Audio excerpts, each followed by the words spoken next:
If you're ever in the Seattle area and you feel the need to relax, the place to do it is the Pacific Bonsai Museum. It's located in a small town called Federal Way, just slightly below Seattle. The museum's so peaceful, you'd never be able to tell you're surrounded by freeways. And if you're from the area, you'll recognize this building. It's the former Weyerhaeuser Corporation headquarters. The museum actually uses their parking lot because a long time ago the Weyerhaeuser CEO created the museum to demonstrate their deep respect and appreciation for their trading partners overseas. Here's the access road to the parking lot. If the gates are closed, you're probably too early. We showed up at 10 a.m. when they opened. 2 hours later, this parking lot was half full. You'll have to take a journey to find the museum. Look for this sign. You'll then travel down some trails through the woods. Don't worry, all the intersections are well marked. You'll know you're getting close when you start getting surrounded by these beautiful flowers. If you have a camera, this is the start of your photo opportunities.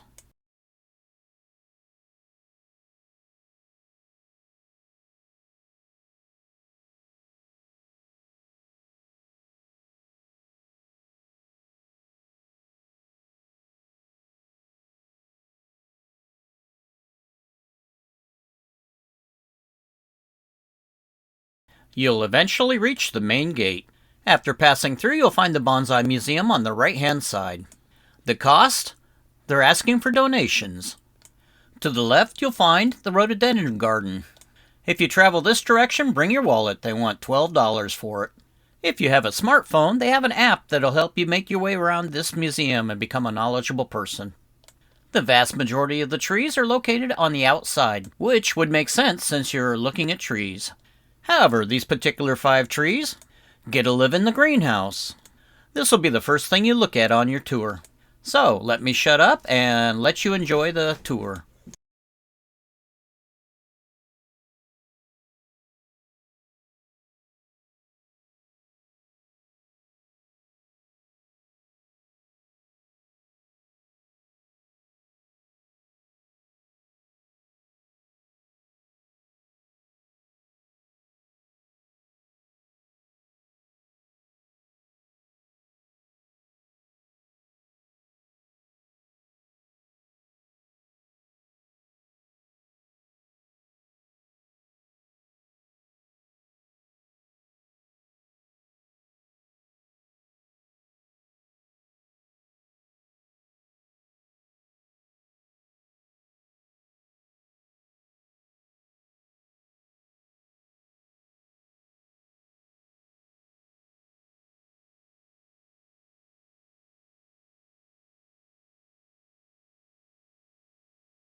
Well, thanks for watching.